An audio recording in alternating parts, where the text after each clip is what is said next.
జీవితాలని పరిశీలించుకోవడానికి ప్రయత్నం చేద్దాం. దేవుని మాటను బట్టి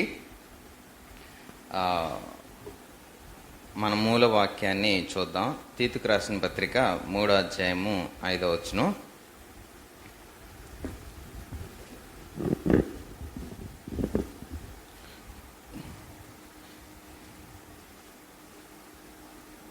తీతుకు రాసిన పత్రిక 3వ అధ్యాయం 5వ వచనం.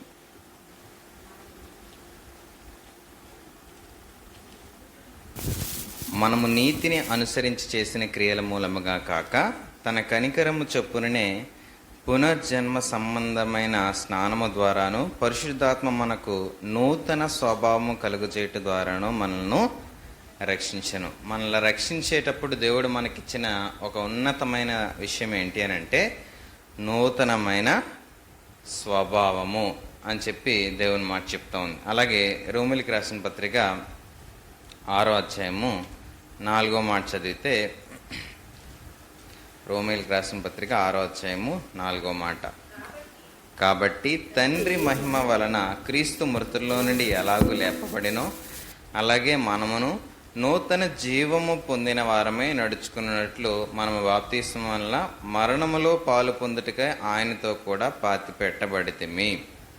నూతన జీవము, నూతన స్వభావం, మొదటిగా నూతన జీవము. ఆయనను మనను సొంత రక్షకునిగా అంగీకరించి బాప్తిస్మం తీసుకున్న తర్వాత మనలో కలిగే ఆ నూతనమైన స్వభావము, నూతనమైన జీవము కలిగిన వారిగా మనం ఉండాలని దేవుని ఆశ. ఇలా మనం ఆత్మీయంగా ఎదగాలి అనేటప్పుడు మనం కొన్ని విషయాలని దూరంగా ఉండాలి అనేది మనకు ప్రప్రథమంగా అర్థమవుతూ ఉంటుంది. ఎలాంటి కోచింగ్ సెంటర్కి వెళ్ళినా సరే, ట్రైనింగ్ సెంటర్కి వెళ్ళినా మనకి కొంత అవగాహన వస్తుంది. ఎలా అనంటే, జిమ్కి వెళ్ళడానికి ఇష్టపడే యవనస్తులు ఎవరైనప్పటికీ చూస్తే జిమ్కి వెళ్ళినప్పుడు వాళ్ళు ఏం చెప్తారనంటే, మీరు ఇవి తినకూడదు, ఇలా చేయకూడదు, మీరు ఇన్ని గంటలు పడుకోవాలి అని చెప్తా ఉంటారు. అవునా కదా? ఎందుకు? వారు ఎదగవలసిన శరీర భాగంలో సరిగ్గా ఎదగాలి అని అంటే తీసుకోవలసిన ఆహారాన్ని తీసుకోవాలి, తీసుకోకూడదు ఏం చేయాలి? దూరపరుచుకోవాలి. అన్నీ తినేస్తానంటే ఏమవుద్ది? పెరగాల్సిన చోట పెరగదు, పెరగకూడని చోట పెరిగిపోతూ ఉంటుంది. అప్పుడు ఒక రూపం రాబోయే ఇంకో రూపము వచ్చేస్తుంది. అందవికారంగా, అసహ్యకరంగా తయారవడానికి అలా కారణం అవుతూ ఉంటుంది. కాబట్టి ఒక రూపంలో మనం ఎదుగుదలగా చూసేటప్పుడు, శరీరానికి అన్ని ఆలోచనలు, పరిస్థితులు మనం చేసేటప్పుడు, ఆత్మీయంగా ఎదగాలి అనేటప్పుడు లోనికి మనం చూసుకొని మన హృదయ అంతరంగాలను పరిశీలించుకోవడానికి ఎప్పుడు కూడా ప్రయత్నం చేయాలి. అలా మనం ప్రయత్నం చేసేటప్పుడు ప్రారంభంగా మనం చూసాం, అనుమానాలు ఏం చేయాలి? వదలాలి. పక్క వాళ్ళకి చెప్పండి, మన అనుమానాలు వదలాలి. అంటే ఆత్మీయంగా మనం ఎదుగుతామని అంటే కొంతమంది ఏమనుకుంటారంటే, మన వల్ల కాదులే, అది బాగా భక్తి చేసిన వాళ్ళకి అవుతుంది అని చాలామంది అనుకుంటా ఉంటారు. కొంతమంది ఏంటనంటే, కొన్ని పనులు మనం చేయలేములే, కొన్ని పనులు మనం మానలేములే, కొన్ని పనులు మనం అనుకునే దానికంటే అపవాది మనతో చాలా విషయాలతో ఒప్పింప చేస్తూ ఉంటాడు. ఇవన్నీ పక్కన పెట్టి దేవుడు నాలో నూతనమైన స్వభావాన్ని, నూతనమైన జీవాన్ని కలుగు చేయగలడు అని మనం నమ్మి ఆయనకి ఎప్పుడైతే అప్పగించుకుంటామో ఆయన రక్షణ మనలో ఆ నూతనమైన జీవాన్ని, స్వభావాన్ని కలిగిస్తూ ఉంటుంది. కాబట్టి అలా ఎదుగడానికి మనం ఎప్పుడు కూడా అనుమానాలు ఏం చేయాలి? వదలాలి. రెండోది ఏం వదలాలి? ఆచారాలు వదలాలి. చాలా విషయాలు మనం నేర్చుకున్నాం ఆచారాల విషయాల్లో. ఇంకా ఎక్కడైనా ఆచార సంబంధమైన మనసు, విషయాలు, పరిస్థితులు మన జీవితంలో, మన కుటుంబంలో, మన ఆలోచనలో ఎక్కడైనా ఉన్నట్లయితే దేవుని మాటను బట్టి సరిచేసుకొని మనం వదిలి క్రీస్తులో ఎదగడానికి, ఆత్మీయంగా బలపరచబడడానికి, మనం అన్ని విషయాల్లో సిద్ధపడడానికి ముందుకు నడవాలి. ఈరోజు మనం నేర్చుకోబోయే విషయం ఏంటంటే ఆశలు వదలాలి. మీ పక్కలతో చెప్పండి. 3 విషయాలు చెప్పండి. మొదటిది ఏంటి? అనుమానాలు. రెండోది ఆచారాలు వదలాలి. మూడోది ఆశలు వదలాలి. ఆశ లేనోడు ఎవరైనా ఉంటారా? ఆశ లేనోళ్ళు ఎవ్వరూ ఉండరు. మనిషి అన్నాక ఏదో రకమైన ఆశ ఉంటుంది, ఉండాలి కూడా. అయితే ఆ ఆశ మనం పరసంబంధమైనదిగా మలుచుకోవడానికి ఇష్టపడేటప్పుడు మన జీవితం ఆత్మీయంగా ఎదగడం ప్రారంభమవుతుంది. భూ సంబంధమైన ఆశలు మనం ఎప్పుడైతే కలిగి ఉండి వాటి విషయమే ఆలోచన ఎప్పుడైతే చేస్తామో ఆత్మీయంగా ఎదగలేం. కానీ భౌతికంగా శారీరకంగా మనం భూ సంబంధమైన విషయాల్లో చాలా విషయాలు ఎదుగుతాం. కానీ ఆత్మీయంగా ఎదగాలి అని అంటే మన ఆశలు ఏమై ఉండాలి? పర సంబంధమైనదై ఉండాలి. ఒకసారి నేను ఒక సంఘటన చూశాను. ఏంటనంటే, ఒక ఆయన నడుచుకొని వెళ్ళేటప్పుడు బిస్కెట్ ప్యాకెట్ తింటున్నాడు. తినేటప్పుడు ఆ ప్యాకెట్ చింపినప్పుడు ఒక బిస్కెట్ కింద పడిపోయింది. కింద పడిపోగానే పాపం అర్రే పడిపోయింది అనుకున్నాడు. ఈలోపు పాపం చిన్నపిల్లలు అడుక్కుంటున్నారు, ఎవరు లేరనుకుంటా, పరిగెత్తుకున్నా తీసుకున్నాడు. మనోడు ఏం ఫీల్ అయ్యాడంటే, అమ్మయ్య మనం ఎలాగా తీసి తినలేము, తనైనా తింటున్నాడని చెప్పి ఏదో తెలియని ఆనందం. తందే అయినప్పటికీ తను ఇవ్వలేదు, అయినా కింద పడిపోయింది, తీసుకున్నాడు. పిల్లాడు కొంచెం ఆనందిస్తున్నాడు. బంగారం మన పర్సులోంచి కింద పడిపోయింది అనిసేటప్పుడు ఈలో పరిగెత్తుకొని వచ్చి ఇంకోటి తీసుకున్నాడు. ఫోన్లే అమ్మయ్య ఇంకోటి తీసుకున్నాడు అని వదిలేస్తారా? వదిలేస్తారా? వదిలేసిన ఎవడని ఉంటాడా? పోనీ చిన్నవాడైనా పెద్దవాడైనా ఎవరైనా వదిలేస్తామా? ఎవ్వరం వదలం. ఎందుకు వదలం? అది కొంచెం విలువైంది కాబట్టి, కొంచెం మనకి అవసరత అప్పుడు పనికొస్తుంది కాబట్టి ఏమనిపిస్తుంది, వెంటనే అమ్మ నాది అని అనిపిస్తాం. ముందు ఆ బిస్కెట్ తీసుకున్నప్పుడు ఎంత ఆనందిస్తామంటే, ఫోన్లో ఏదో దానం చేసినట్టు. వీడు ఇవ్వలే, కానీ అది కింద పడిపోయింది తీసుకోలేనప్పుడు ఎవరో తీసుకున్నప్పుడు ఎంతో తెలియని ఆనందం.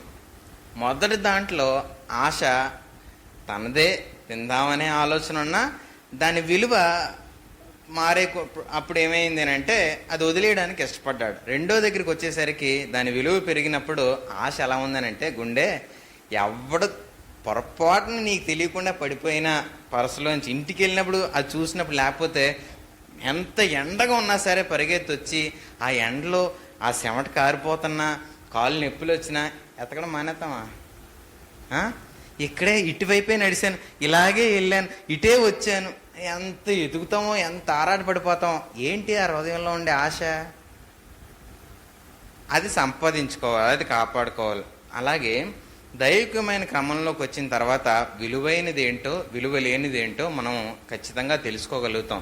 తెలుసుకున్న తర్వాత విలువ లేని వాటి విషయంలో మనం చాలా ఆశలు కలిగి ఉండి మన హృదయాన్ని ప్రేరేపించుకుంటా ఉంటే దేవుడు దుఃఖపడే విషయాల్లో మనం ప్రప్రథమంగా మనం ఉంటాం. కాబట్టి మనం ఆ దుఃఖపడే స్థానంలో మన జీవితాలు కాకుండా దేవుడు ఆనందించే స్థాయిలో మన జీవితం ఉండాలి అని అంటే మన ఆశ ఎలాంటిదో, ఏ సంబంధమైనదో, పరసంబంధమైనదా, భూ సంబంధమైనదా అని చెప్పి ప్రతిసారి మనం పరిశీలించుకుంటూ ఉండాలి. అపోస్తుల కార్యములు 2వ అధ్యాయము, అపోస్తుల కార్యములు 2వ అధ్యాయము 37 నుంచి 47 వరకు ఉన్న విషయాల్ని చదువుకునే ముందు కొన్ని మాటలు ఇక్కడ చదివే విషయాన్ని బట్టి నేను కొన్ని మాటలు చెప్తాను, దాన్ని బట్టి ఆలోచించడానికి ప్రయత్నించాను. ఏంటనంటే, పేతురు జనాంగం అంతటితో కూడా మాట్లాడుతూ ఉన్నాడు. అందరితో మాట్లాడేటప్పుడు ఏం చెప్తున్నాడు అని అంటే, వారు ఎలా యేసు ప్రభుని సిలువ వేశారో అనే విషయాల్ని అందరితో, ఆ జనాంగం అంతటితో కూడా చాలా చక్కగా వివరణాత్మకంగా ప్రతిదాన్ని వివరించేటప్పుడు వారికి అర్థమైంది విషయం. యేసు ప్రభు వారి కళ్ళెదుట సిలువలో మరణించేటప్పటికి కూడా వారికి అర్థమవ్వలేని సంగతులు పేతురు వారికి వివరించినప్పుడు ఆ విషయాన్ని అర్థమయ్యేటట్టు దేవుడు వారి కన్నులని, వారి హృదయాన్ని, మనస్సుని తెరవగలిగాడు. ఈరోజు మనం కూడా చాలా విషయాలు కొన్ని నేరుగా కళ్ళతో చూసినా తెరవబడవు, కానీ దేవుని మాట, వాక్కు, ఇప్పుడు పరిశుద్ధాత్మ దేవుడు మనతో ఉన్నాడు కాబట్టి మనకు ఆ విషయాల్ని తెలియపరచడానికి ఎప్పుడు కూడా మన హృదయాన్ని, కళ్ళని తెరవడానికి ఇష్టపడతా ఉంటాడు. తెరిచి ఆ విషయాన్ని పరిశీలించడానికి ప్రయత్నం చేస్తే వారిలో కలిగిందే మనలో కలుగుతుంది. ఏంటనంటే, వారు ఈ మాట విని హృదయంలో నచ్చుకుని, సహోదరులారా మేమేమి చేతుమని పేతురుతో కడమ అపోస్తులను అడగగా పేతురు ఏం చెప్పారు అని అంటే, మారు మనసు పొంది పాప క్షమాపణ నిమిత్తం ప్రతి వాడు కూడా బాప్తీసం యేసుక్రీస్తు నామమున పొందుడి, అప్పుడు మీరు పరిశుద్ధాత్మను వరం పొందుతారు. ఈ వాగ్దానం మీకును, మీ పిల్లలకును, దూరస్తులందరికీ అనగా ప్రభువైన మన దేవుడు తన యొద్దకు పిలిచిన వారికి అందరికీ చెందునని వారితో చెప్పెను. ఇక్కడ తారతమ్యాలు లేవు. దేవుడి దగ్గరికి వచ్చిన తర్వాత, ఆయన మాట అర్థమైన తర్వాత, చిన్న పెద్ద అగ్ర లేకపోతే ధనిక పేద ఇలాంటిది ఏవీ లేదు. అందరికీ కూడా ఆయన వచ్చి ఆయన మాటను నమ్మిన వారందరికీ కూడా ఆయన సమీపంగానే ఉంటూ అందరి ఎడల ఆయన ప్రేమను విస్తరింప చేయడానికి సిద్ధ మనసు కలిగి ఉంటాడు. అలా వచ్చిన వారికి ఈయన మాట్లాడే మాటలు స్పృశించినప్పుడు వారు అన్ని విషయాలలో కూడా ఆ దేవుని మాటను తీసుకోవడానికి ఇష్టపడ్డారు. ఇంకను అనేక విధములైన మాటలతో సాక్ష్యం ఇచ్చి, మీరు మూర్ఖులకు ఈ తరము వారికి వేరై రక్షణ పొందరని వారిని హెచ్చరించెను. రక్షణ చాలా మంది పొందుకోవడానికి ఇష్టపడుతున్నా వేరై ఉండడానికి ఇష్టపడరు. వారి ఆశలకు వేరై నడవడానికి ఇష్టపడరు. వారి కోరికలకు వేరై నడవడానికి ఉండడానికి ఇష్టపడరు. అందరూ నడుస్తున్నట్టుగానే వీరు నడవడానికి ఇష్టపడుతుంటారు. అందుకే ఆయన చెప్తున్నాడు, మూర్ఖులకు ఈ తరము వారికి వేరై మీ రక్షణను పొందుకొని నడవండి అని చెప్పి ఆయన హెచ్చరించాడు. కాబట్టి అతని వాక్యము అంగీకరించిన వారు బాప్తిస్మం పొందిరి. ఆ దినముందు ఇంచుమించు 3,000 మంది చేర్చబడిరి. 3,000 మంది ఆయన మాటలను బట్టి దేవుని దగ్గర రావడానికి ఇష్టపడ్డారు. అంటే దేనికి ఇష్టపడ్డారో తెలుసా? వేరై ఉండడానికి ఇష్టపడ్డారు. దేనికి? మూర్ఖులకు వారికి వేరై ఉండడానికి ఇష్టపడ్డారు. అంటే ఇప్పుడు చాలా విషయాల్లో ఈ పదం మనకి సరిగా అర్థం అవ్వకపోవచ్చు, కానీ జాగ్రత్తగా ఆలోచిస్తే ఎలా ఉంటుంది అని అంటే, ఒకరు కొన్ని పద్ధతులను ఆచరిస్తూ వెంబడిస్తూ ఇష్టపడుతున్న విషయాలలో వారికి నచ్చినట్లుగా కాక దేవునికి నచ్చినట్లుగా నేను ఉంటాను అని తనను తాను ప్రత్యేకించబడ్డానికి ఇష్టపడిన వారి సంఖ్య 3,000 మంది. పేతురు ఆ మాటే చెప్పాడు, వారికి వేరై మీరు ఆ రక్షణను అనుభవించండి అని చెప్పినప్పుడు ఆ 3,000 మంది హృదయాలు తెరవబడి ఆ మాటకు ఇష్టపడి అంగీకరించడానికి ఒప్పుకున్నారు. ఇప్పుడు ఆలోచించండి, ఇప్పుడు మనకి ఒక మాట చెప్పారనుకుందాం, మీరు అందరికీ వేరే ప్రత్యేకంగా ఉండండి అని అంటే అందరికీ ఆ మాట ఇష్టంగా ఉంటుందా కష్టంగా ఉంటుందా? ఇష్టంగా ఉంటుందా కష్టంగా ఉంటుందా? అందరికీ వేరే మీరు ప్రత్యేకంగా ఉన్నానంటే, ఇప్పుడు పిల్లలే ఆడుకుంటున్నారు అనుకుందాం, అందరు వెళ్ళి ఆడుకుంటున్నారు, అల్లరి గోల చేస్తున్నారు, ఎంజాయ్ చేసేస్తున్నారు అనుకుందాం. అలా ఎంజాయ్ చేసేటప్పుడు మన పిల్లాడిని రాయ్ లోపడరా కూర్చో అని చెప్పి లోపలికి వచ్చి కూర్చోబెడితే ఆడికి ఎలా ఉంటుంది? మనసులో రక్తం ఎలా పరిగెడుతుంది? ఒంట్లో ఏర్లై పరిగెడుతుంది అంటారు కదా. చిన్న పిల్లడు పళ్ళు కొరికేస్తున్నాడు ఆడు. చర్చిలో వాళ్ళ అమ్మ బయట అందరు పిల్లలు ఆడుకుంటే వాళ్ళ అమ్మ తీసుకొచ్చి కూర్చోబెట్టి పక్కన సొంటికి కెడుతుంది అనమాట. కూర్చో కామ్గా కదలకుండానంటే ఆడు బయటికే చూస్తున్నాడు, కానీ వీళ్ళ అమ్మ తీసుకొచ్చినందుకు కూర్చోబెట్టినందుకు కూర్చోట్లేదు, చెప్తున్న మాటలు వినట్లేదు, ఆడు దృష్టి అంతా బయట ఉంది. అయినా వాళ్ళ అమ్మ సొంటికి పెట్టి మరి ఆడిని కూర్చోపెడుతుంది అని అంటే, ఒక మాట కాకపోతే ఒక మాట అయిన హృదయంలోకి వెళ్దా, వీడు మారడా అనే ఆశ దృక్పథం. మిగతా వాళ్ళకి లేదా అని అంటే అది వేరే విషయంలేండి. కొంతమంది తల్లిదండ్రులు వారి పిల్లలు మాతో ఉండాలి, దేవుని మందుల్లోకి రావాలి, దేవుని మాటలు వినాలి, దేవుని దృష్టిలో అన్ని విషయాలలో వారు పరిపూర్ణులు అవ్వాలి, పరిశుద్ధులు అవ్వాలి, దేవుని కొరకు అన్ని విషయాల్లో స్థిరపడాలి, బలపడాలనే ఆశ వారికి ఉంటుంది. అలాంటి దృక్పథం ఉండే వారు ఏం చేస్తారనంటే అన్ని విషయాల్లో వారి పనులు వారి బాధ్యతలు అన్నీ క్రమంగా సమయానికి నిర్వర్తిస్తూ వారు దేవుని కొరకు ఆశగా పరిగెత్తడానికి ఇష్టపడుతూ ఉంటారు. అలాంటి ఆశ కలిగిన వారు ఖచ్చితంగా ఈ మూర్ఖులకు వారికి వేరై ఏం చేస్తారు అని అంటే దేవుని కొరకు వారి జీవితాన్ని ప్రత్యేకపరచుకోవడానికి ఇష్టపడుతూ ఉంటారు. అలా వారు 3,000 మంది చేర్చబడ్డారు. వీరు అపోస్తలుల బోధ యందును సహవాసం అందును రొట్టె విచ్చటి అందును ప్రార్థన చేయటందును ఎడతెగక ఉండేరి. ఎలా ఉన్నారంట? ఎడతెగక ఉండేరి. ఎడతెగక అంటే అర్థం ఏంటి చెప్పండి? ఎడతెగక అంటే ఎలా అని జనరల్గా ఒక పదం వాడతాం, వర్షం పడేటప్పుడు ఎడతెరిపి లేకుండా కురుతుందమ్మా అంటే ఏంటి? కంటిన్యూస్గా, ఇంకా విస్తారంగా, ఇంకా నాకు కావాల్సిన పదం వస్తుందేమో అని, గ్యాప్ లేకుండా, ఇంకా ఎవరు చెప్తున్నారు అక్కడ? మానకుండా, ఇంకా మంచి పదం ఉంది, వదలకుండా, ఇంకా ఇంకా ఒక్క పదం ఉంది, వచ్చేయండి దగ్గరగా. నేను అనుకునే పదం ఎవరైనా చెప్తారా? ఏంటనంటే ఆగకుండా. ఎలాగా? ఆగకుండా అలా పనిలో చేస్తూ ఉన్నారంట, ఏకీపిస్తున్నారంట. కొన్నిసార్లు మనం ప్రయారిటీని బట్టి మనం ఫస్ట్ ఇది, రెండోది ఇది, మూడోది ఇది, నాలుగోది ఇది అని పెట్టుకుంటూ ఉంటాం. మనం దాన్ని అమర్చుకొని ఆ పని చేయడానికి ఇష్టపడుతూ ఉంటాం. మొదట చేయాల్సిన పని మనం లిస్టులో పెట్టేసుకున్న తర్వాత ఆ పని చేయకుండా మిగతావన్నీ అవుతాయా? మన లిస్టులో మొదట ఏది ఉందో అదే చేయడానికి ఇష్టపడతాం. వీళ్ళకి లిస్టులో మొదట ఏముంది? చదవండి 42. వీరు అపోస్తలుల బోధ యందును సహవాసమందును రొట్టె విడిచుట యందును ప్రార్థన చేయటందును ఎడతెగకయుండెరి అని చెప్పి చదువుతున్నారు. వాళ్ళ ఆశ ఏమైంది చెప్పండి? నాకు ఒక డౌట్ వచ్చింది. ఎడతెగక ఉండరి అని అంటే నాకు ఇలాంటి డౌట్లే వస్తాయి, పిచ్చి పిచ్చి డౌట్లు. ఏంటనంటే ఆగకుండా ఉన్నారంటే కాసేపు బయటికి వెళ్దాం, కాసేపు అలా తిరుగుదాం, కాసేపు అలాగా ఆ చల్ల గాలి పీల్చుకుంటే, ఆ చల్లగా అలాగా ఆ పాటలు వింటే, అలాగా తిరిగితే ఎంత బాగుంటుందో అని మీకు ఎప్పుడైనా అనిపించిందా? మీ పక్క వాళ్ళని అడగని మీకు ఎప్పుడైనా అలాగ అనిపించిందా? నా బాధ అదే పాస్గా చెప్పేస్తున్నారు ఈరోజు అని మీరు అనుకోవద్దు. ఏంటనంటే మన బాధ లోక సంబంధమైందా పర సంబంధమైందా ఆలోచించండి. లోక సంబంధమైందే మాకు తెలుసు. నేను మీకు ఒప్పించట్లేదు, మీరు ఒప్పుకున్నా, రైట్. అలాగ అనిపించింది. మరి వీళ్ళకి అనిపించిందా అనిపించలేదా? అంటే వీళ్ళేం పొందుకుంటున్నారు, మనం ఏం పొందుకోవట్లేదు. వాళ్ళ ఆశ ఏంటి, మన ఆశ ఏంటి?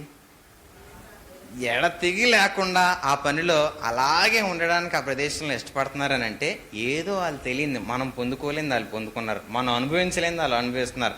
వాళ్ళు ఏదో హృదయం అనుభవిస్తుంది, మనం అది అనుభవించలేదు కాబట్టి విసుగు, ఏదో పొందుకోవాలనే వేరే దాని వైపు ఆశ, దృక్పథం ఏదో మనకు కలుగుతూ ఉంది. నేర్చుకోవడానికి ప్రయత్నం చేద్దాం. అప్పుడు ప్రతి వానికి భయం కలిగను, మరియు అనేక మహత్కార్యములను సూచక్రియలను అపోస్తలుల ద్వారా జరిగను. విశ్వసించిన వారందరూ ఏకంగా కూడి తమ కలిగినదంతా సమిష్టిగా ఉంచుకొనిరి అని చెప్పి చదువుతా ఉన్నాం. అంటే సమిష్టిగా ఉంచుకొనిరి అని అంటే ఎక్కువ లేదు, తక్కువ లేదు, అందరికీ కావలసినట్టుగా అన్నీ ఉన్నాయి. ఉంచుకున్న తర్వాత ఇక్కడ ప్రత్యేకమైన మాట ఉంది. ఇదిగాక వారు తమ చెర స్థిర ఆస్తులను అమ్మి అందరికీ వారి వారి అక్కర కొలది పంచిపెట్టిరి. ఏవేవి అమ్మారంట? చెర స్థిర. సరిగా పదం చదవాలి. ఎలాగా?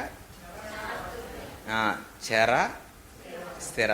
చాపకన స్థా వస్తే రెండు అని కలిసిపోతూ ఉంటుంది. చెర స్థిర. చెర స్థిర అంటే అర్థం ఏంటనంటే, చెర అంటే కదిలేవి, స్థిర అంటే కదలనివి. కదలనివి. మన దగ్గర కదిలేవి ఏంటి, కదలనివి ఏంటి? మన ఆస్తులు కదిలేవి, వాహనాలు, ఇవన్నీ కదిలేవి. కదలనివి భూములు, ఇల్లు అన్నీ అమ్మేశారంటండి. మూర్ఖులకు వేరే రక్షణ పొందుడు అనేటప్పుడు వారు చేసిన పనులు మనం ఆలోచిస్తున్నాం. ఆలోచించండి.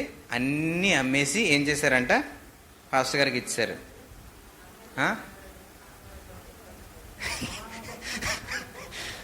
పాస్టర్ గారికి ఇచ్చలేదు, ఇచ్చేసారు కనుక. ఎక్కడైనా కొంతమంది ఏం చేస్తారంటే దేవుని మందిరంలోకి వచ్చి లేకపోతే కూడికలకి సభలకు వెళ్ళి వాళ్ళ జోబులంతా అక్కడికి వెళ్ళి నింపేస్తే వాళ్ళ జోబులు నిండిపోతాయని చెప్పి జోబులంతా ఖాళీ చేసేస్తారు. దేవుడు మమ్మల్ని ఇలా చేస్తాడని చెప్పి దేవుడి మీద నిందేస్తారు. అలా ఎప్పుడు చేయొద్దు. వీళ్ళు ఏం చేశారు అని అంటే అంతా అమ్మి అందరికీ వారి వారి అక్కర కొలది పంచిపెట్టిరి. అంటే ఎవరికి ఏది అవసరం ఉందో ఆ అవసరం అంతా తీర్చడానికి ఇష్టపడ్డారు. అందరికీ కూడా వారి అక్కర కొలది పంచిపెట్టేసుకున్నారు. ఇప్పుడు ఆలోచించండి. అంతా అమ్మేసి అందరికి ఇచ్చేసి ఎవరికి ఎక్కువ లేదు, ఎవరికి తక్కువ లేదు, అలా తయారైపోయారంట. దేవుని మాట వారి హృదయాలకు చొచ్చిన తర్వాత, రక్షణను అనుభవించిన తర్వాత వారు కలిగిన ప్రప్రథమమైన ఆలోచన ఏంటనంటే అన్నీ వదిలేసి దేవుడే మాకు దిక్కు అనేట్టుగా వారు వచ్చేసారు. అంటే దేవుని మాట వారికి బోధింపబడిన తర్వాత మా ప్రాంతానికి వెళ్ళాలి, మా ప్రదేశానికి వెళ్ళాలి, మా ఇంటికి చేరిపోవాలి, మేము అక్కడికి వెళ్ళి మాది అనుభవించాలి, మాకు కలిగి ఉన్నది మేము ఆనందించాలి, మా దగ్గర ఏదైతే ఉన్నదో మేము ఆ విషయాల్లో సంతోషించాలని అంత మైండ్ పక్కెళ్ళిపోయి ఏమైపోయింది అంటే దేవునితో మేము ఉండిపోవాలి అన్నీ అమ్మేసి వచ్చేసారు అని అంటే మేము ఎక్కడికైనా బయటికి వెళ్తే దేవునికి దూరం అయిపోతామేమన్న భయం వారిలో కలిగింది. అందుకే ఆ భయం కలిగి ఏం చేశారంటే అన్నీ అమ్మేసి దేవునితో ఉండడానికి కష్టపడ్డారు. మనకు అలాంటి భయం ఎప్పుడైనా కలిగిందా? దేవునితో నేను పొందుకున్న ఆనందాన్ని ఎక్కడైనా పోద్దేమో, నా ఆశలు ఎక్కడైనా రేగి, నా సంతోషాలు ఎక్కడైనా నన్ను దేవునికి దూరం చేస్తాయేమో, అవన్నీ దూరపెరిచి అవన్నీ వదిలేసి దేవునికి దగ్గరగా నేను చేరిపోవాలి అనే దృక్పథపు ఆలోచన మనలో కలిగి లోకం విషయంలో భయం కలిగిన వారుగా ఎప్పుడైనా ప్రవర్తించామా? వీళ్ళకి భయం కలిగిందంట. అన్నీ అమ్మేసి, చాలా స్థిరాస్తులు అమ్మేసి దేవుని దగ్గరికి వచ్చి దేవునితో ఉండడానికి ఇష్టపడ్డారు. నీది, నాది, నాకు సంబంధించింది, నాదది అని ఎప్పుడైనా మనకు అనిపించిందా? అనిపించలేదా? పొరపాటున ఎక్కడికైనా బ్యాంక్కి వెళ్ళాం అనుకోండి, బ్యాంక్కి వెళ్తే డిపాజిట్ ఫామ్ ఏదో తీసుకున్నాం, రాసాను, నింపాం. పక్కోడు పెన్ను మర్చిపోయాడు, వచ్చాడు, పెన్ను అడిగాడు, పెన్ను తీసుకున్నాడు, మనం రాసాం, మనది అయిపోయింది. ఆడి పెన్ను ఇచ్చేంత వరకు ఆడి ముఖం చూస్తాం, అడగలేము. పెన్ తీసుకున్నారు కదా పెన్ ఇవ్వండి అని. ఆడిచ్చేంత వరకు చూస్తాం. ఆడి మాత్రం ఇవ్వకుండా మర్చిపోయి జోబులు ఎడిచాడు అనుకోండి, గుండు పీకేస్తూ ఉంటుందండి మనది. 3 రూపాయలు పెన్ను మర్చిపోయాడు, పోను తెచ్చుకోలేదు, లేదు, అడిగాడు, తీసుకున్నాడు, వదిలేయచ్చు కదా? వదిలేస్తామా? 3 రూపాయల పెన్నే ఏం చేస్తాం? ఇచ్చేంత వరకు పెను ఈ ఇంట్లోంచి ఆ ఇంట్లో కూరగిన్నె ఇలా వెళ్ళింది అనుకోండి, వారం అయింది, ఇచ్చాను, పాపం ఏదో వండుకున్నాం, వాసన వస్తుంది, బాధపడద్ది, మా వదినే కదా అని ఇచ్చాను. కూరగిన్నె ఇవ్వాలని తెలియదా? మొన్నేమో వాళ్ళ చుట్టాలు వచ్చారని వండుకుంది. నన్ను జ్ఞాపకం చేసుకుందా? కూరగిన్నె గురించా, కూర గురించా? అంత మనిషి అంటే ఆశకి హద్దు, పరిస్థితులు, పరిణితి ఇవే ఉండవు. మనకు కావాల్సింది పొందుకోవడానికి ఎంత హీనంగా ఆలోచిస్తామంటే అది పొందుకోవడానికి చాలా నొప్పులు అనుభవించి అది ఇవ్వలేదు కదా అనే బాధ మనకేం చేస్తుంది అంటే అలా ఆలోచించేలా చేస్తుంది. వీళ్ళు ఏం చేశారు? వారి స్థిర ఆస్తులు అమ్మేశారు. మనం పెన్నకి కూరగిన్నెకే మన గుండె ఏదో పీకేస్తూ ఉంటే ఆస్తులు అమ్మేశారంట. ఆస్తులు అమ్మేయగలిగినంత పరిస్థితి వచ్చిందంటే ఊహించండి. నేను ఎంత చిన్న చెప్పాను. ఒక పెన్ను, ఒక కూరగిన్నె విషయంలో మన హృదయం అంత ఆలోచించేటప్పుడు ఆస్తి అమ్మగలిగే హృదయం వారికి వచ్చింది అని అంటే వాళ్ళ ఆశలన్నీ ఎలా వదులుకుని ఉంటారు ఆలోచించండి. అంటే ఏది పొందుకుంటే ఆశను వదిలేయాలనిపించింది, ఏది అనుభవించగలిగితే అలాంటి స్థాయికి వారు హృదయం అంత స్థాయికి దేవుని వైపు, దేవునితో పాటు ఆ హృదయం తెరవబడ్డానికి ఇష్టపడ్డారు. మనం అలాంటి స్థాయికి ఎదగాలి అంటే, అంత ఉన్నత పరిస్థితికి మనం ఆలోచించాలి అంటే వదులుకోవడం మనం ప్రారంభించగలగాలి, విడిచిపెట్టడం ప్రారంభించగలగాలి. నాది, నాకు సంబంధించింది. అందుకే యోబు అంటాడు ఏంటనంటే, నేను ఈ భూమి మీదకి వచ్చినప్పుడు ఏమైనా తెచ్చానా? పట్టుకెళ్ళిపోయేటప్పుడు ఏదైనా తీసుకెళ్ళడానికి? కాబట్టి దేవుడు ఇచ్చాడు, దేవుడు తీసేసుకున్నాడు. చెప్పగలమా? దేవుడిచ్చాడు, దేవుడు తీసేసుకున్నాడు. చెప్పగలమా అని అడుగుతున్నాను. నా వెనకాల చెప్పమనట్లేదు. చెప్పగలమా? పొరపాటును వచ్చేటప్పుడు బండి మీద ఎక్కడన్నా పరసలోంచి 500 రూపాయల నోటు కింద పడిపోయింది అనుకోండి, ఇంటికి వచ్చిన తర్వాత నుంచి రాత్రి పడుకునేంత వరకు ఎలా పీకుతుంది మనసు? ఎక్కడ పడిపోయింది, ఎక్కడ వదిలేసాను, అక్కడ వదిలేసానా, ఎక్కడ వదిలేసానా, ఎక్కడ ఎలా పడిపోయింది, అసలు ఎవరి దగ్గరికి వెళ్ళాను, ఎవడైనా తీసేసాడా, చూసిన నల్లా అనుమానించడమే. ఆ నోటు ఎవరిదన్నా చేతిలో కనపడింది అనుకున్నా, అదేనా? నీది పోయింది బాగానే ఉంది, ఎదుటోడి దగ్గర ఉన్నది కూడా నీదే అన్నట్టుగా అనిపిస్తూ ఉంటుంది. ఎంత హృదయం మనకు పీకేస్తూ ఉంటుందంటే, అలాంటిది మనకి తెలియకుండా పోతేనే అది మందే అని అనిపిస్తే తెలిసి వదులుకోవడం ఎంత విలువైంది ఆలోచించండి. అంటే దాని విలువ ప్రకారం వదులుకోవడం ఒకటైతే, తెలిసిన తర్వాత దాన్ని చేతులారా ఇచ్చేయడం అంటే ఎంత? తెలిసిన తర్వాత వదిలేసుకోవడం అంటే దాని విలువ తెలిసిన తర్వాత. చిన్నపిల్లలకి తెలియనప్పుడు వాళ్ళకి ఇది తీసేసుకొని ఇచ్చేస్తూ ఉంటారు. తెలిసిన తర్వాత వదిలేసుకోమంటే సులువా, కష్టమా? ఎంత కష్టం అనిపిస్తుంది అంటే దాన్ని మనం ఆలోచించేటప్పుడు ఎలా రా బాబు ఇలా వదిలేసుకోండి. అందుకు ఆ విలువను మనకి ఇంకా అర్థం అవ్వట్లేదు అని చెప్పి యేసే భూమి మీదకి వచ్చి ఆయన విలువను మనకు తెలియపరిచాడు. ఏంటంటే ఆయన అంత దేవునితో ఉండాల్సిన గొప్ప విలువైన ఆ స్థానాన్ని సైతం ఆయన నా ప్రజల రక్షణ కొరకు అని చెప్పి ఆయన ఏం చేశారనంటే ఆ తండ్రితో ఉండే సహవాసాన్ని విడిచిపెట్టేసి భూమి మీద మనతో మన పక్షాన మన స్థానంలో మనం అనుభవించాల్సిన శిక్షను ఆయన మీద వేసేసుకొని మన భారం అంతా కూడా ఆయన మీద మోపిన తర్వాత ఆయన ఆ మరణాన్ని పొందుకోవడానికి ఇష్టపడ్డాడు. ఈరోజు మనకి మనం మంది అనేది మనం వదులుకోవడానికి ఆలోచించాల్సిన పరిస్థితులు మనం చూస్తే మనకు ఏమాత్రం మనసు లేదు. కానీ మన పక్షమైన నింద ఆయన మీద వేసుకొని ఆయన మన పక్షాన్ని భరించి మన కోసం ఆయన శిలువలో మరణాన్ని అనుభవించడానికి ఇష్టపడ్డాడు. ఈరోజు ఆలోచించండి, దేవుని స్థానాన్ని గనక మనం ఆలోచించగలిగితే, దేవుడు చేసిన త్యాగాన్ని గనక మనం గుర్తించగలిగితే, మనం చేయాల్సిన పరిస్థితులు ఎలాంటివి ఉంటాయో, అసలు మన జీవితంలో వదులుకోవాల్సిన ఆశలు భూ సంబంధమైనవి మనకు తెలిసిన తర్వాత కూడా వదులుకోవడానికి మనసు రావట్లేదు అని అంటే మనం ఎలాంటి స్థాయిలో బతుకుతున్నామో ఆలోచించండి. ఎలాంటి పరిస్థితుల మధ్య మనం ఆలోచించగలుగుతున్నామో మన స్థాయి పరిస్థితులు ఎప్పుడు కూడా ఎల్లప్పుడూ దేవుని పక్షమైన వాటిగా ఉంచుకోవడానికి మన ఆలోచన కలిగి ఉండాలి. 44వ మాట ఏం చెప్తుందంటే, విశ్వసించిన వారందరూ ఏకంగా కూడి తమకు కలిగినదంతయు సమిష్టిగా ఉంచుకున్నారు. విశ్వసించిన వారందరూ కూడా ఏక మనసు ఏక అభిప్రాయానికి వచ్చేసారు. ఇక్కడ ఆశ ఎలా ఉంటుంది అని అంటే, దేవుని దగ్గరికి వచ్చిన తర్వాత, రక్షణ అనుభవించిన తర్వాత ఒక తాడు మీదకి వస్తూ ఉంటుంది. క్రైస్తవ సంబంధమైన ఆలోచన, క్రీస్తును వెంబడించేవారి ఆలోచన,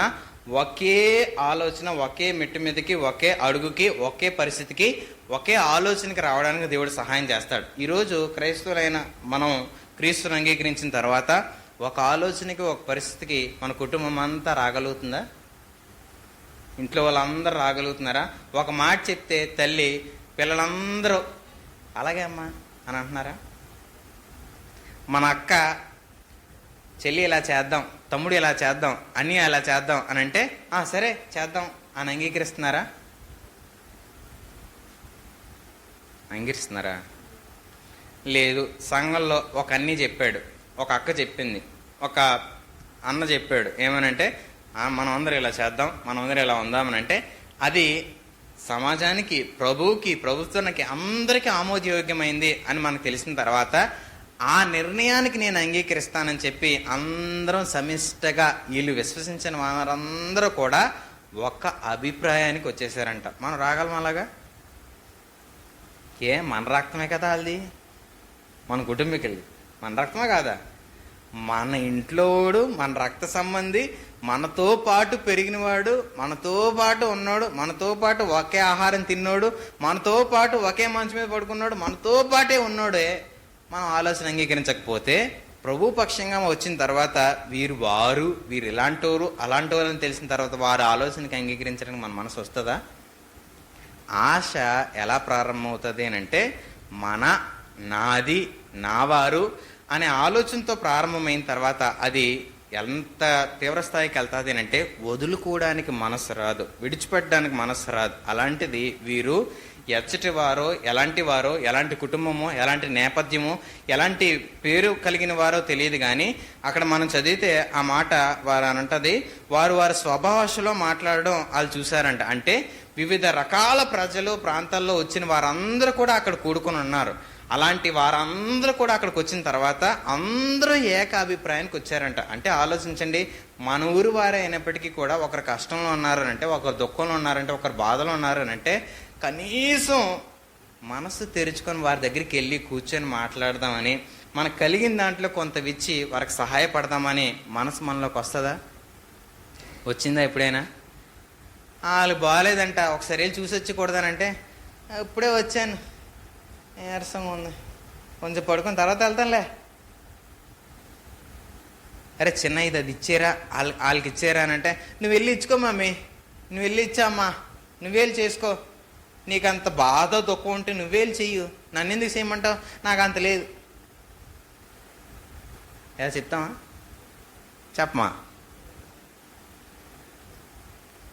వాళ్ళు మాత్రం ఎచ్చటి వారో, ఎలాంటి వారో, భాష, పరిస్థితులు, వారి జీవిత విధానము అన్నీ వేరైనప్పటికీ ఒక్క మనసుకు వచ్చేసారంట.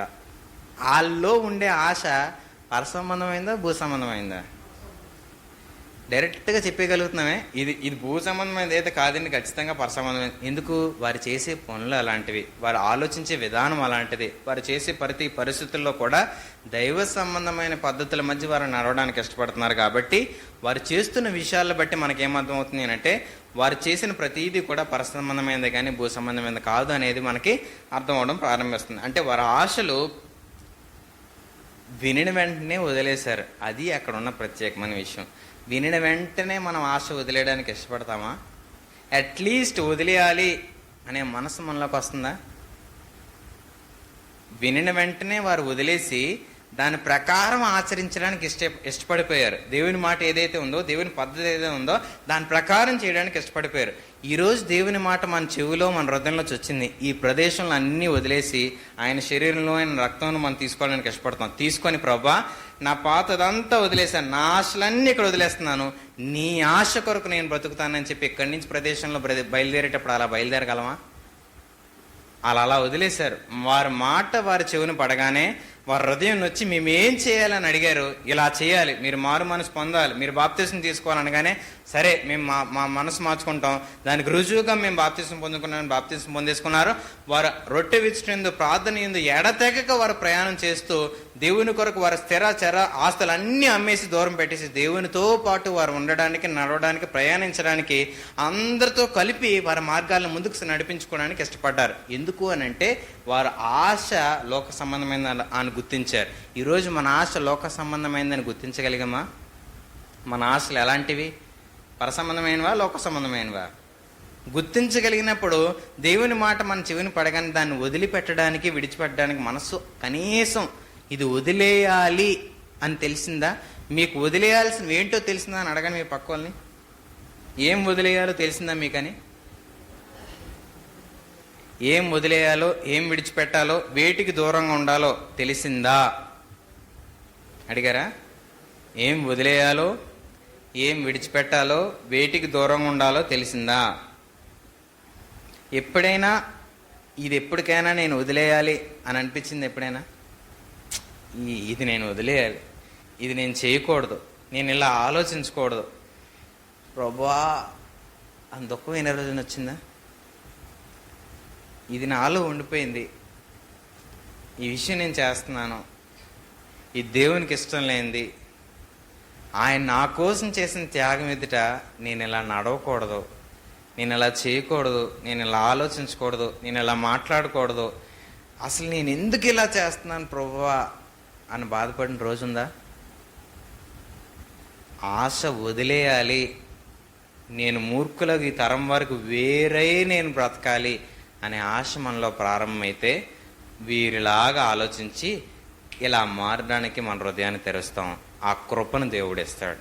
ఈరోజు ఆయన కృపను ఆశ్రయించక, ఆయన ఆలోచనను అంగీకరించక, ఆయన ఇష్టాన్ని ఒప్పుకోక మన ఆశలను కొనసాగిస్తూ దేవుడిచ్చే ఆ విలువైన ఆయన రక్తాన్ని, ఆయన శరీరాన్ని తీసుకోవడానికి ఇష్టపడుతున్నాం. ఆలోచించండి, ఆయన విలువ మనల్ని విలువైన వారిగా మార్చడం, ఆయన విలువ మనల్ని పాపం నుంచి ప్రత్యేకపరిచి పరిశుద్ధులుగా మార్చడం, ఆయన విలువ మన జీవితాన్ని అన్ని విషయాలలో లోక సంబంధమైన దాన్ని విడిచిపెట్టి పర సంబంధమైన దానిగా ఎదిగింప చేయాలని. అలాంటి ఆశ ఆయనదైతే మన ఆశ ప్రకారం మనం ఇష్టపడుతూ మన ఆశను వదిలేయాలనే ఆలోచనే మనం లేకుండా మనం బతుకుతున్నాము అని అంటే ఎలా బతుకుతున్నామని అసలు ఆలోచించండి. ఎలా బ్రతుకడానికి మనం ఇష్టపడుతున్నామో ఆలోచించండి. వీరి బ్రతుక్కి మన బ్రతుకి ఎంత తేడా ఉందో ఆలోచించండి. కిందకి చదివితే, మరియు వారు ఏక మనస్కులై ప్రతి దినము దేవాలయంలో తప్పక కూడుకొనుచు, ఇంటింటా రొట్టె విరుచు, దేవుని స్తుతించు, ప్రజలందరి వలన ఏం పొందుకున్నారంట? దయ. దేవుడు దయ ఇస్తాడని ఇందాకని మనం వింటున్నాం. మనం అందరి వలన దయ పొందుకునే స్థాయికి, అందరి వలన ఆనందించే స్థాయికి వారు ఎదగలిగారంట. అంటే వారి జీవితాలు ఎలా మారిపోయానంటే, వారి ఆశలను వదిలేసి దేవుని ఆశను ఎప్పుడైతే పట్టుకోవడానికి ఇష్టపడ్డారో వారి జీవితాలు ఎలా మారాయనంట? ప్రజలందరూ వారు చూసి ఆనందించగలుగుతున్నారంట, ప్రజలందరూ వారిని చూసి సంతోషించగలుగుతున్నారంట. అంటే మన ఆశలను ఎప్పుడైతే మనం పట్టుకుంటామో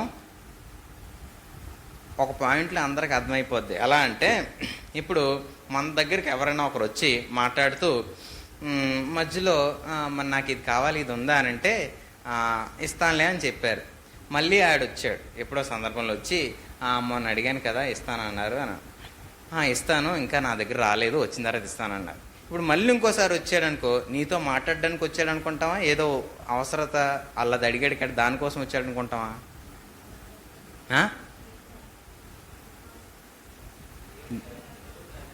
దేని గురించి అడిగాడో, లేకపోతే వస్తాడేటాడు. ఇదే కదా మన ఆశ, మన ఆలోచన. ఖచ్చితంగా ఒక వ్యక్తి రాగానే, ఒక వ్యక్తి ఒక అవసరతలో ఉండేటప్పుడు ఆ అవసరత వచ్చింది, నేను దాన్ని తీర్చాలి అనే ఆలోచన, ఆశ మనలో ఏమాత్రం కలగదు. కానీ ఆడు వచ్చినప్పుడు మాత్రం ఈడు దీనికోసం వచ్చాడు, ఇంక దేనికోసం వస్తాడు అనే ఆశ, ఆలోచన మనలో కలుగుతూ ఉంటుంది. ఒకసారి ఆలోచించండి. వీరిని బట్టి మాత్రం అందరికీ కూడా ఆనందం కలుగుతుంది, సంతోషం కలుగుతుంది అనంట. అంటే వారు ఇవ్వడానికి ఇష్టపడతా ఉన్నారు, వదులుకోవడానికి ఇష్టపడతా ఉన్నారు. అన్ని విషయాల్లో వారి ద్వారా ఇతరులకి ఏ రకమైన మేలు కలుగుతుందో అది చేయడానికి ఇష్టపడతా ఉన్నారు. అది వారి ఆశ. వీరి ఆశ ఎలా మారిపోయింది అంటే, దేవుడి భూమి మీదకి వచ్చినప్పుడు ఏ ఉద్దేశంతో వచ్చి ప్రజలందరితో నడిచాడో, జీవించాడో, చేశాడో అలాంటి ఉద్దేశాలతో వీరు నింపబడ్డానికి ఇష్టపడ్డారు. వారి ఆశలన్నీ తొలగిపోయి ఎలా బతుకుతున్నారు అని అంటే, అందరికీ వారి అవసరాలు, అక్కర్లు తీర్చడానికి ఇష్టపడుతున్నారు. అంటే వీరి దగ్గరికి ఎలాంటి వ్యక్తులు వారి దగ్గరికి, వారి అవసరతకి, వారి ఆలోచనకి వచ్చినా వారు ఇచ్చుకోవడానికి ఇష్టపడుతున్నారు తప్ప ఈ ఉద్దేశంతో వీడు వచ్చాడురా అని ఏ రోజు ఆలోచించలేదు. ఈరోజు మనం అలా ఆలోచించకుండా ఉండగలమా? ఆడు మన దగ్గర అవసరతకే రాని, కానీ ఆ ఆలోచన మనలో రాకుండా ఉండగలమా? వీడు దీనికోసం వచ్చాడు, లేకపోతే వస్తాడేటి అనే మాట అనకుండా ఉండగలమా? మనసులో, బయటికి కాదు. బయటికి అనలేండి, మనం మంచివాళ్ళం కదా. మనసులో అనుకోకుండా ఉండగలమా? వీడు దీనికోసమే వచ్చాడు, ఇది దీనికోసమే వచ్చింది, లేకపోతే నా దగ్గరికి ఎందుకు వస్తుంది. ఇప్పుడు మాట్లాడుతుందంటే ఏదో పుల్ల పెడుతుంది, ఇప్పుడు ఏదో అడుగుతుంది, ఇప్పుడు ఎలా తప్పించుకోవాలి, ఎలా దూరం అయిపోలే, ఇవన్నీ వస్తున్నాయనంటే మనం ఏదో పట్టుకుంటున్నాం. ఏదో లోపల మన మనసు గింజికిపోతుంది, దాన్ని పట్టుకొని వదలలేక. ఆశను వదలాలి. వదిలినప్పుడు మనం అందరితో ఏం చేస్తున్నారంటే 47 వచనం, ఆనందంతోనూ నిష్కపటమైన హృదయముతోనూ ఆహారం పుచ్చుకొని చుండ్రి, మరియు ప్రభువు రక్షణ పొందుతున్న వారిని అనుదినం వారితో కలుపుకోవడానికి ఇష్టపడుతున్నారు. వారితో పాటు నడవడానికి అనేకులు ఇష్టపడుతున్నారు. వీరు కూడా చేర్చుకోవడానికి ఇష్టపడుతున్నారు. నీతో పాటు అనేకులు నడవడానికి ఇష్టపడుతున్నారా? నువ్వు వారిని చేర్చుకోవడానికి ఇష్టపడుతున్నావా? ఈ 2 మాటలను జ్ఞాపకం చేసుకోండి. నీతో దేవుడు ఉండేటప్పుడు నూతనమైన జీవము, నూతనమైన స్వభావం పొందుకునేటప్పుడు నీ ఆశలు నువ్వు పట్టించుకోవు. దేవుని పక్షంగా ఎలా అయితే ఆయన మన కోసం అన్ని విషయాలలో వదులుకున్నాడో, మనం కూడా అందరి కోసం అన్ని విషయాల్లో వదులుకోవడానికి ఇష్టపడతాం. మనల్ని అనేకులు ఇలా యేసుని తెలిసిన వీరిలాగా నేను ఉండాలని మనతో ఉండడానికి ఇష్టపడతారో, మనం కూడా అందరినీ చేర్చుకోవడానికి ఇష్టపడాలి. అలాంటి స్థాయికి మనం ఎదగాలని దేవుని ఆశ. మన ఆశ అదేనా? దేవుని ఆశ అది, మన ఆశ అదేనా? మనతో అందరూ ఉండడానికి ఇష్టపడతారా? కొంతమంది ఉండడానికి ఇష్టపడతారా? కొంతమందినండి పాపం ఎవ్వరు వదలడానికి ఇష్టపడరండి. వాళ్ళు వచ్చారంటే ప్రదేశంలో వచ్చా ఉండడానికి ఇష్టపడతారు. ఎందుకు? వాళ్ళు బాగా ఖర్చు పెడతారు. అందుకోసం మీ దగ్గర రాకూడదు. వాళ్ళ దగ్గరికి వెళ్తే మంచి జోకులేస్తుంది ఈ అక్క, మంచి జోకులేస్తాడు ఈ అన్నయ్య, అందుకోసం మీ దగ్గర రాకూడదు. ఈ అన్న దగ్గరికి వెళ్తే, ఈ అక్క దగ్గరికి వెళ్తే మనం మంచిగా ఉండొచ్చురా, మంచి మాటలు చెప్తాడు, మంచిగా ఆలోచిస్తాడు, మంచి ఆలోచన చెప్తాడు, మంచి నడవడిక మనకు నేర్పిస్తాడు. మనం ఏదైనా విషయాల్లో ఉంటే మనకి సందేహాలు తీరుస్తాడు అనే ఆలోచనతో మన దగ్గర రావాలి. ఒక సమస్య నుంచి పరిష్కారం కోసం మన దగ్గర రావాలి. ప్రార్థన సహాయం కోసం మన దగ్గర రావాలి. దేవుని పక్షమైన సంతోషం కోసం మన దగ్గరకు రావాలి. అంతేకాని ఈ భూ సంబంధమైన ఆలోచనలతోనే మన అందరూ గుంపు కూడించుకుంటున్నాం అని అంటే మన ఆశలు ఈ భూ సంబంధమైనవి అని చెప్పి మనం గుర్తించగలగాలి. కాబట్టి ఈ దేవుని మాటను బట్టి లోక సంబంధమైన ఆశలు వీళ్ళు తక్షణమే ఇలా వదలడానికి ఇష్టపడ్డారు. దేవుని కృపను పొందుకొని దేవుని మందిరంలో దేవునితో పాటు ఉండడానికి వారి చిరస్థిర ఆస్తులన్నీ కూడా అమ్మడానికి కూడా ఇష్టపడిపోయారు. ఈరోజు నేను అన్నీ అమ్మేసి దేవుని మందిరంలోనే కూర్చున్నాను చెప్పను, కానీ అప్పటి పరిస్థితులను బట్టి వారు బయట జరుగుతున్న విపరీతమైన పరిస్థితులు, మరి మనం చూస్తూ ఉంటే ఎలా అనిపిస్తుంది అంటే మనకు కూడా ముందుకు అలాంటి పరిస్థితులే వస్తాయేమో అన్నట్టుగా రోజులు గడుస్తూ ఉన్నాయి. చాలా ప్రాంతాల్లో కొంతమంది కొన్ని పత్రాలు రాస్తున్నారు, క్రైస్తవులను దూరపరచండి, వారికి దూరంగా ఉండండి, వారికి ఏ పథకాలు అందించకండి అని. రాబోయే రోజుల్లో మన దగ్గరికి కూడా అది వచ్చినా ఆశ్చర్యపోవాల్సిన పరిస్థితులు లేవు. అప్పుడు కూడా మనం ఏం చేయాలి అంటే ఇలాంటి పరిస్థితులే వస్తాయేమో, అలాంటి సమయంలో వచ్చినప్పటికీ కూడా నీ ద్వారా ఇతరుల సహాయం పొందుకోవాలే తప్ప నష్టాన్ని ఈ రోజు కూడా చూడకూడదు. అలాంటి స్థాయిలో మనం ఎదగాలని దేవుని ఆశ, దేవుని కోరిక. కాబట్టి మన ఆశ చాలా సంబంధమైనవి, లోక సంబంధమైనవి ఉంటాయేమో, కానీ దేవుని ఆశను ఎప్పుడైతే మనం తీసుకోవడానికి ఇష్టపడతామో, దాని ప్రకారం ఆలోచించడానికి, నడవడానికి ఇష్టపడతామో, అది నీకు క్షేమము, అనేకులకు కూడా క్షేమకరమైనదిగా మార్చడానికి దేవుడు సహాయం చేస్తాడు. అట్టి కృప మనందరికీ దేవుడు ఇచ్చేలాగా ప్రార్థన చేసుకుందాం.